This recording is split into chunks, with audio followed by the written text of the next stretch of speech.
நண்பர்களே, இன்றைக்கி நம்ம என்ன பார்க்க போகிறோன்னா குக்கிங் டிப்ஸு, கிச்சன் டிப்ஸு ரெண்டும் சேர்த்து தெரிஞ்சுக்கலாமா? லெட்ஸ் தெரிஞ்சுக்கலாம். நெல்லிக்காயை மிக்சியில் அரைச்சி அதை வடிகட்டி 1.5 லிட்டர் தண்ணீர் கலந்து வச்சு சம்மரில் தாகம் எடுக்கும் போதெல்லாம் அதை குடிச்சிட்டே இருந்தோன்னா உடலில் உள்ள அசதி போயிடும். பால் காய்ச்சுற பாத்திரம் எப்போவுமே சுத்தமாக இருக்கணும். அப்போ தான் பால் கெடாமல் இருக்கும். பாலோட 2 நெல் மணியை அதில் போட்டு வச்சோன்னா காலையில் கறந்த பால் சாயந்தரம் வரைக்கும் ஃப்ரெஷ்ஷாகவே இருக்கும். வீட்டில் நம்ம சில சமயம் வாங்கி வச்ச பீட்ரூட்டு, கேரட்டு இதெல்லாம் வாடி போயிடும். அதை நறுக்கிறதுக்கு நம்மளுக்கு ரொம்ப கஷ்டமாக இருக்கும். அப்போ என்ன பண்ணணும்னா, உப்பு கலந்த நீரில் சிறிது நேரம் போட்டு வச்சுருந்தோன்னா அது புதுசு மாதிரி ஆகிடும். அப்போ நம்ம கொண்டக்கடலை, பட்டாணி, மொச்சை இந்த மாதிரியான பயறு வகையெல்லாம் ஊற போட மறந்துட்டோன்னா, முதல் நாள் ஊற போட மறந்துட்டோன்னா அதெல்லாம் என்ன பண்ணணும்னா, எண்ணெய் விடாமல் வெறும் வானலியில் நல்லா வறுத்துட்டு அதை குக்கரில் வேக வச்சா நல்லா வெந்துடும். உலர்தாச்சை, அதாவது கிஸ்மிஸ் பழம், இதை தொடர்ந்து சாப்பிட்டுட்டு இருந்தோன்னா நெஞ்சு சளி இருக்கிறவங்களுக்கு நல்ல நிவாரணம் கிடைக்கும். உடலில் உள்ள தேவையற்ற கொழுப்பை இது குறைக்கும்.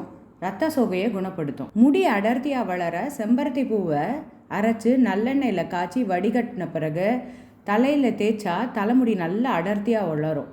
முடி செழித்து வளர வாரம் ஒரு முறை வெண்ணெய் தலைக்கு தடவி 1 மணி நேரம் கழித்து குளித்தா இன்னும் நல்லது.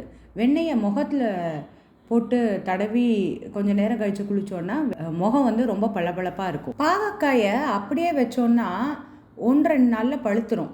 அதை அப்படி வைக்காமல் மேலே கட் பண்ணிவிட்டு கீழேயும் கட் பண்ணிவிட்டு நடுவில் பிழந்து வச்சிட்டோன்னா அது ரொம்ப நாளைக்கு பழுக்காமல் இருக்கும். வெங்காய அடை செய்யும்போது சின்ன வெங்காயத்தை பொடி பொடியாக நறுக்கி 1 ஸ்பூன் எண்ணெய் விட்டு வதக்கி மாவில் கலந்து அடை செஞ்சோன்னா கமன்னு வாசனை மூக்க தொலைக்கும்.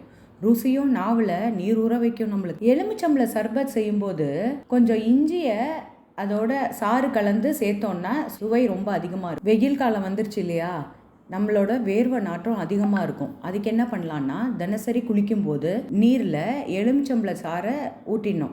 அதை 1/4 தேக்கரண்டி உப்பையும் கலந்து 1/4 மணி நேரம் ஊற வச்சுட்டு அதை வச்சு குளித்தோன்னா வேர்வை நாற்றம் இருக்காது. சந்தனம், மஞ்சள் ரெண்டையும் ரோஸ் வாட்டரில் குழைச்சி இரவு நேரங்களில் வேர்வை வரும் அண்டர்ஆர்ம்ஸ்லாம் தேய்க்கலாம். இது கெட்ட பாக்டீரியாவை அழித்து அந்த வேர்வை ஸ்மெல்லையும் போக்கிடும். தினமும் படுக்கிறதுக்கு முன்னாடி 2 வெத்தலை, 2 மிளகு, 5 உலர்தாச்சை, இவன் 3ஐயும் சேர்த்து வாயில் மென்று சாப்பிட்டோன்னா உடலுக்கு ரொம்ப நல்லது. திராட்சை பழம் சாப்பிட்டோன்னா நல்ல பசி உண்டாக்கும். வயிற்று புண்ணும் குணமாகும். மாதுளை அதிகமாக எடுத்துக்கிட்டோன்னா ரத்தம் சுத்தமாகும், புதிய ரத்தம் சுரக்கும், உடல் பலம் பெறும், எலும்புகள் பற்களில் ஏற்படும் நோயை குணமாக்கும். பேரிச்சம்பழத்தை சாப்பிட்டோன்னா புதிய ரத்தம் சுரக்கும், உடல் பலம் பெறும், தோள்கள் வழுவழுப்பாகும், நரம்பு தளர்ச்சியை தடுக்கும். குடல் புண்ணு குணமாக பருத்திப்பால் சாப்பிட்டா குடல் புண்ணு சரியாகிடும். தோல் வியாதி குணமாகணும்னா பீர்க்கங்காயை பிஞ்சு போன்ற அந்த பாகத்தை எடுத்து உடம்புல தேய்ச்சி குளிச்சோன்னா பல தோல் வியாதிகள் சரியாயிடும்.